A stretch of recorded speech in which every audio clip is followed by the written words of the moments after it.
जवळ 21 जिल्ह्यांमध्ये राज्याच्या सरासरीपेक्षा जास्त पॉझिटिव्हिटी रेट आहे आणि त्या अनुषंगाने अशी चर्चा झाली की बाबा ज्या जिल्ह्यांमध्ये पॉझिटिव्हिटी रेट जास्त आहे आणि ज्या जिल्ह्यांमध्ये खास करून म्हणजे जिथे पॉझिटिव्हिटी रेट जास्त आहे तिथे साहजिक आहे की रुग्ण दरवाढसुद्धा जास्त आहे आणि त्यामुळे बेड्स उपलब्धता हा सुद्धा एक प्रश्न त्या निमित्ताने असतो आणि म्हणून लॉकडाऊनच्या बाबतीत नेहमीच एक जनरल निकष असा असतो की बेड उपलब्धता आणि पॉझिटिव्हिटी रेट हा फार महत्त्वाचा निकष मानला जातो आणि त्यामुळे एक नक्की आहे की सरसकट लॉकडाऊन उठवणार हा विषय अजिबात नाही। लॉकडाऊन जो आज आहे तो कंटिन्यू राहून त्याच्यामध्ये शिथिलता देण्यात येणार आहे। मग ती शिथिलता काही तास वाढवण्याची आहे का, दुकानांमध्ये अधिक जास्त दुकानं उघडण्याची आहे का, या सगळ्या ज्या काही बारकावे आहेत ते आज काही कॅबिनेटमध्ये सविस्तर चर्चा होऊ शकत नाही।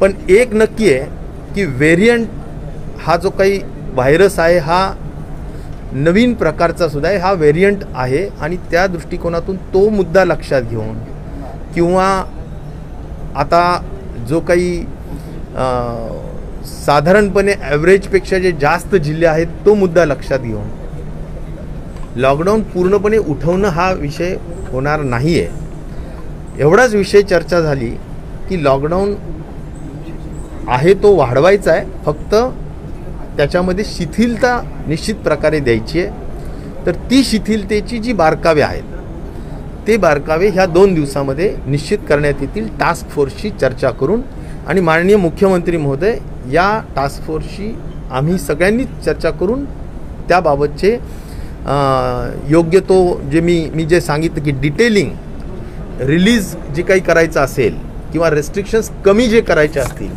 त्याच्या बाबतीतली जी डिटेलिंग आहे ती टास्क फोर्स माननीय मुख्यमंत्री आणि स्वास्थ्य विभागाची चर्चा करून ठरवलं जाईल। सर, ग्लोबल टेंडर जे आपण काढले लसीकरणाबाबत आपला काही रिस्पॉन्स आलाय का? ग्लोबल टेंडरच्या बाबतीत निश्चित प्रकारे फायझर असेल, त्याचबरोबर जॉन्सन अँड जॉन्सन असेल, त्याचबरोबर आपली जी स्पुटनिक आहे आणि स्पुटनिकच्या नंतर सगळ्यात महत्त्वाचं म्हणजे ॲस्ट्राझेनेका आहे। या कंपनीजने त्यांच्या मार्केटिंग एजन्सीजच्या माध्यमातून निश्चित प्रकारे टेंडर भरलेले आहेत। एक नक्की आहे की काही कंपनीजने रेट भरले नाहीत, काही कंपनीजने त्यामध्ये किती म्हणजे शेड्यूल कसा असेल या बाबी स्पष्ट केलेल्या नाहीत आणि त्यामुळे या सगळ्या क्वेरीज ज्या आहेत, हे सगळे प्रश्न जे आहेत ते पुन्हा त्यांना विचारण्यात येत आहेत। एक नक्की आहे की आता फायझर कंपनी यांनी स्पष्ट सांगितलं काही राज्यांना, जसं पंजाब आणि त्यांना पत्र देऊन सांगितलं की आम्ही राज्यांना लस देणार नाही, आम्ही लस केंद्राला देऊ। आणि मग अशा स्वरूपाने काही गोष्टी असल्यामुळे आमचं पुन्हा केंद्र सरकारला एकच विनंती आहे की इम्पोर्ट असलेला करावयाचा जो काही लसचा विषय आहे ज्यामध्ये आज केंद्र सरकारने फक्त कोविशिल्ड, कोवॅक्सिन आणि स्पुटनिक या 3च लसींना परवानगी देण्यात आलेली आहे। त्यामुळे यानंतर आता फायझरला देतील का, मॉडर्नाला देतील का, जॉन्सन अँड जॉन्सनला देतील का, हा आणखीन केंद्र सरकारच्या अखत्यारीतलाच प्रश्न आहे आणि त्यामुळे या सगळ्या संदर्भाने मला वाटतं की एक प्रॉपर नॅशनल पॉलिसी वॅक्सिन इम्पोर्टच्या संदर्भात करायला हवी, ही मागणी आणि ही विनंती मी निश्चित प्रकारे स्वास्थ्य मंत्री डॉक्टर हर्षवर्धनजी यांना करू इच्छितो। किती दिवस वेळ दिलेला आहे आणि आपण खरंच प्रिक्युअर करणार आहोत की त्यांना अजून वेळ देणार? नाही, आपल्याला एक नक्कीच आहे की हे बघा यामध्ये काय झालं आहे की $10 पासून तर $18 पर्यंत स्पुटनिकचे रेट आहेत। त्यानंतर फायझर आणि ह्या कंपनीचे रेट $25 पासून तर ॲस्ट्राझेनेका वगैरे $23 पर्यंत आहे। म्हणजे हे साधारणपणे रुपयांमध्ये जर बघितलं तर 750 रुपयापासून 1800 रुपयापर्यंतचे वेगवेगळे दर आहेत। आता या सगळ्या संदर्भाने एकच आहे की आणि शेवटी काही लोकांनी त्याचा शेड्यूल दिलेलाच नाही की आम्ही कधी देणार, कोणत्या महिन्यात किती देणार, ह्या सगळ्या बाबी अतिशय त्या बाबतीतली अनिश्चितता आहे त्यांच्या ह्या सगळ्या पत्राच्या अनुषंगाने आणि त्यामुळे या सगळ्या गोष्टी त्यांना स्पष्टीकरणात्मक विचारण्यात आलेल्या आहेत आणि केंद्र सुद्धा यामध्ये हस्तक्षेप करावं आणि केंद्राने सुद्धा या बाबतीत योग्य तो निर्णय सांगावा अशा पद्धतीची केंद्राला सुद्धा विनंती केली. शहरांच्या संदर्भात तुम्ही म्हणताय आज लसीकरणाचा एकच कार्यक्रम महत्त्वाचा चालू आहे, तो म्हणजे 45 वर्षाच्या वरील लोकांसाठी. लसीकरणाच्या कार्यक्रमाच्या बाबतीत एक स्पष्ट धोरण आज घेण्यात आलेलं आहे की ज्यांना सेकंड डोसला जे ड्यू आहेत ती सेकंड डोस तातडीनं त्या जिल्ह्यांना उपलब्ध करून द्यायचा, कारण जे ड्यू आहेत त्यांना कुठल्याही परिस्थितीत ती लस टाळायची नाही. आणि नंबर 2 निर्णय असा घेतला की जे खूप जास्त स्टेट ॲव्हरेज जे काही वॅक्सिनेशनचं झालेलं आहे साधारणपणे एक 25, 26, 27% ह्या एज ग्रुपमध्ये, तर ज्यांचं खूप पुढं गेलेले आहेत, काही 50%, 60% काही जिल्हे गेलेले आहेत आणि काही अजून 2-5% दरम्यान सुद्धा आहेत. त्यामुळं ज्या जिल्ह्यांना कमी पडलेलं आहे हे वॅक्सिन त्या जिल्ह्यांना अधिक जास्तीचं देऊन त्यांना स्टेट ॲव्हरेज इतकं आणायला पाहिजे अशा पद्धतीचा सुद्धा निर्णय वॅक्सिनच्या डिस्ट्रीब्युशनच्या संदर्भात निश्चित प्रकारे झालेला आहे. ग्रामीण भागात होम आयसोलेशन बंद करण्यात आलेलं आहे, मात्र कोविड सेंटरची त्या ठिकाणी उभारणी करण्यात आलेलं नसल्यानं रुग्णांचे मोठे हाल होत आहेत. ग्रामीण भागात खरं तर जास्त अडचण होताना दिसते, कारण की आपण ग्रामीण भागामध्ये एक मी तुम्हाला जबाबदारीने सांगतो, एक तर आजची संख्या काय 3,15,000, आपण 7 लाखावर होतो. आता 3,15,000 आज ॲक्टिव्ह केसेस आहेत, त्याच्यामधले एक 40-50% होम आयसोलेशनमध्ये 60% असू शकतात आणि त्यामुळे हे जे लोक आहेत यांना त्या जिल्ह्यामध्ये त्या तालुक्यांमध्ये आपण वेगवेगळे जे CCC सेंटर्स केलेले आहेत त्या ठिकाणी आपण त्यांना आणून ॲडमिट केलं पाहिजे अशा सूचना आहेत आणि त्या सूचनेचा निश्चित प्रकारे चांगला परिणाम जाणवेल असा आम्हाला पूर्ण विश्वास आहे.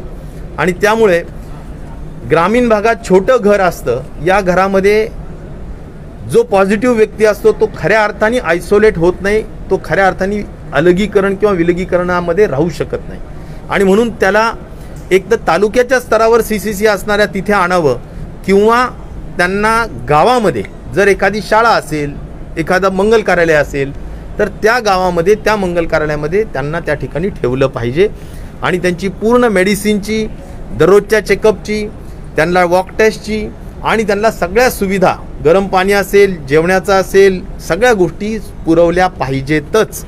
ह्या गोष्टी आपण कलेक्टरला सांगितलेल्या आहेत. त्यामुळे सगळ्या गोष्टींची जर काळजी घेतली जात असेल तर माझ्या ग्रामीण भागातील माझ्या सर्व बंधू भगिनींना माझी विनंती आहे की आपण शासनाच्या या महत्त्वाच्या आव्हानाला सकारात्मक प्रतिसाद द्यायला हवा. सर, आज राज्य सरकारने हायकोर्टला सांगितलं मुनकर मायकोसिसच्या केसमध्ये 1000 वाढ आली कालपासून. आज 2,300 काल केस होते, आज 3,000 काहीतरी केस सांगितलं आहे. खूप एक वाढ दिसते सर. नाही, ठीक आहे. म्युकर मायकोसिसच्या संदर्भात मी पुन्हा अतिशय जबाबदारीने सांगेल की कालसुद्धा आम्ही एक अतिशय स्पष्ट GR काढलेला आहे की ज्याच्यामध्ये कुठेही ॲम्बिग्विटी राहिलेली नाही.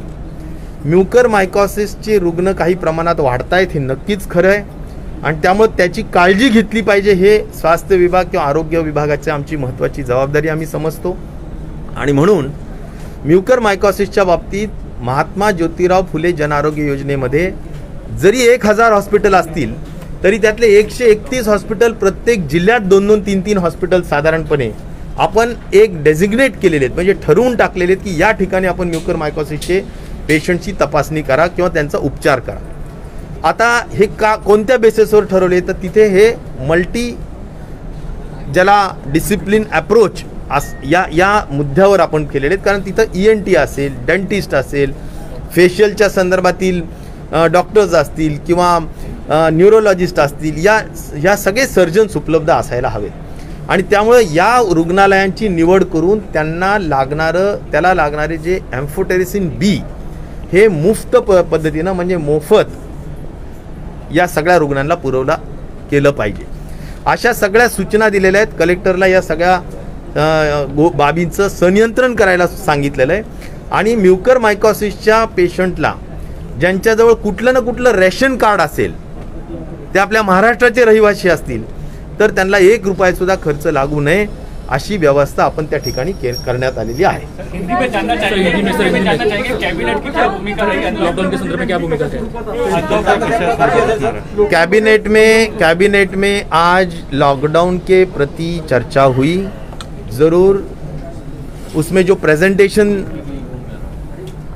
जो दिखाया गया उसमें बहुत स्पष्टता थी कि करीबन 21 जिले स्टेट एवरेज जो 10% पॉजिटिविटी रेट है उससे ज़्यादा है और इसीलिए माननीय मुख्यमंत्री जी और सभी लोगों के विचारों से यही तय हुआ है कि लॉकडाउन उठाना मुनासिब नहीं, लॉकडाउन उठाना पूरी तरह से लॉकडाउन उठाना ठीक नहीं.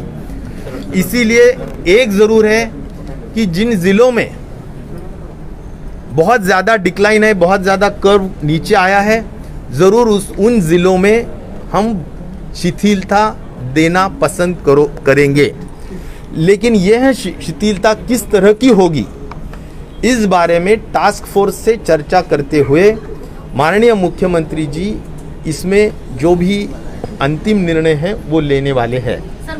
रहा सवाल जो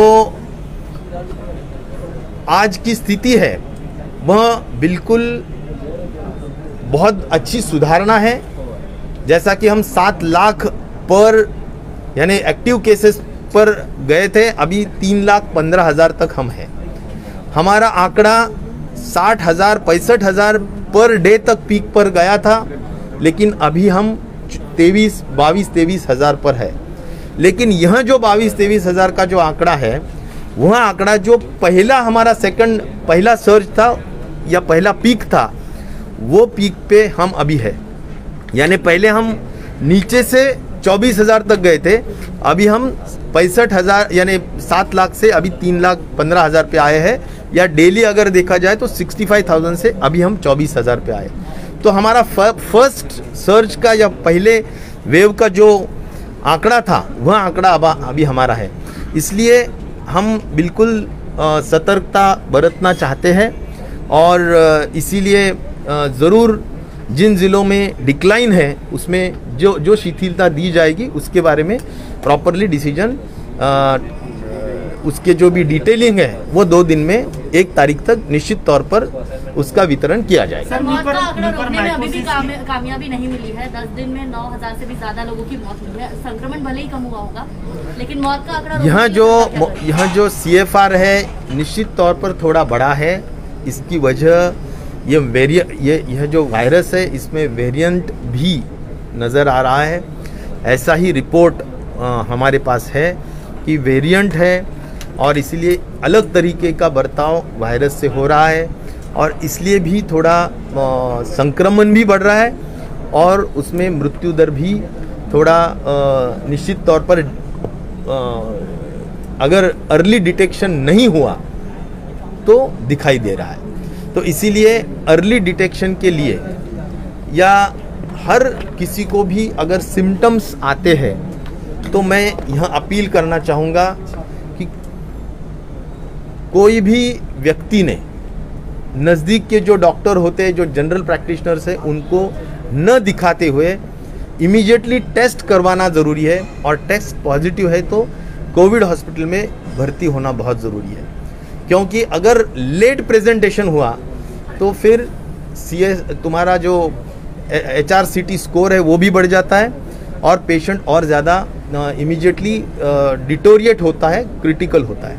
तो इसीलिए CFR कम करने के लिए लोगों को अवेयर करना, लोगों को ज़्यादा से ज़्यादा जागरूक करना यह सही माने में ज़रूरी बात है. ग्लोबल टेंडर के हद तक मैं ये कहना चाहूँगा कि ग्लोबल टेंडर में फाइज़र है, जॉनसन है या हमारा जो एस्ट्राजेनिका है, यह सभी लोगों ने हिस्सा लिया है. लेकिन उसमें कई क्वेरीज है, जैसा कि कुछ लोगों ने क्या रेट में लिखा है खरीदी हम बेचेंगे उसके बारे में स्पष्टता नहीं है. दूसरा ये भी है कि शेड्यूल हम किस तरह से कौन से महीने में कितना हम देंगे उसके बारे में लिखा नहीं है. तो ये सभी बातें जो है हम उनसे भी पूछ रहे हैं, लेकिन राष्ट्रीय स्तर पर भी हमारी ये मांग है कि जैसा कि $10 से लेके $18 तक स्पुतनिक के अलग अलग रेट्स हैं और फाइज़र और एस्ट्राजेनिका के रेट्स $23, $25 तक है। तो ये सभी जो अलग अलग रेट्स अलग अलग राज्यों के लिए आ रहे हैं, इसीलिए राष्ट्रीय स्तर पर हमारे को इंपोर्ट किया हुआ वैक्सीन के बारे में एक स्पष्ट पॉलिसी होना ज़रूरी है। ऐसी मांग हम ज़रूर करेंगे और हम करते आए हैं। मुझे उम्मीद है कि स्वास्थ्य मंत्रालय इसमें ज़रूर ध्यान देगा। ज़रूर ऐसा भी है कि फाइज़र ने तो बहुत स्पष्टता से पंजाब और अन्य गवर्नमेंटों से कहा है कि हम डायरेक्टली स्टेट से नहीं व्यवहार करेंगे, हम केंद्र शासन से ही व्यवहार करेंगे। म्यूकर माइकोसिस के आज जो केसेस है वो करीबन 3000 है।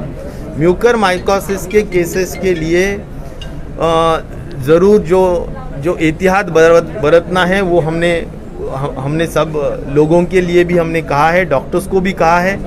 और मैं ये कहना चाहूँगा बहुत स्पष्टता से कि इन सभी मरीज़ों के लिए गवर्नमेंट के जो मेडिकल कॉलेजेस है वहाँ पर भी मुफ्त इलाज है, ऑपरेटिव पार्ट भी मुफ्त है और मेडिसिन भी मुफ्त मिलेगी। एक बात ज़रूर है कि एम्फोटेरिसिन बी ये जो मेडिसिन, ये जो इंजेक्शन है, इसकी उपलब्धता आज भी थोड़ी चैलेंज ही है, नहीं मिल रहा है। केंद्र शासन इसको हर राज्यों के लिए अलॉटमेंट देता है, तो जो भी अलॉटमेंट हमें मिलता है वह हम पूरे राज्य के जिन जिलों में जितने म्यूकर माइकोसिस के केसेस है उसके तहत हम उसका बंटवारा करते हैं। लेकिन एक ज़रूर है कि महात्मा ज्योतिराव फुले जन आरोग्य योजना जो है, इस योजना के माध्यम से हम म्यूकर माइकोसिस के पेशेंट को फ्री ट्रीटमेंट करवा रहे हैं। करीबन 131 इतने हॉस्पिटल्स जो महात्मा ज्योतिराव फुले के हैं, हर ज़िले में एक 3-4 हॉस्पिटल्स डेजिग्नेट किए गए हैं, इस कारण से कि वहाँ पर फ्री ऑफ कॉस्ट पूरा इलाज हो और वहाँ पर जो भी हमारे पास एम्फोटेरिसिन बी मिलेगा वो इन हॉस्पिटल्स को हम फ्री देंगे। सर 2290 ऐसे बच्चे हैं जिन्होंने अपने माता पिता खोए कोविड के कारण, तो ऐसे बच्चों के लिए क्या निर्णय लिए जा रहे हैं? मुझे लगता है ये बहुत ही यानी इसके प्रति सहानुभूति रखते हुए निर्णय लेना ज़रूरी है। जिनके माता और पिता दोनों भी अगर कोरोना के वजह से अगर उन्होंने खोए होंगे, 100% उनके प्रति कुछ अलग से पॉलिसी लेके उस पर गौर करना ज़रूरी है। हम ज़रूर उसके बारे में सोच के योग्य तो निर्णय लेंगे।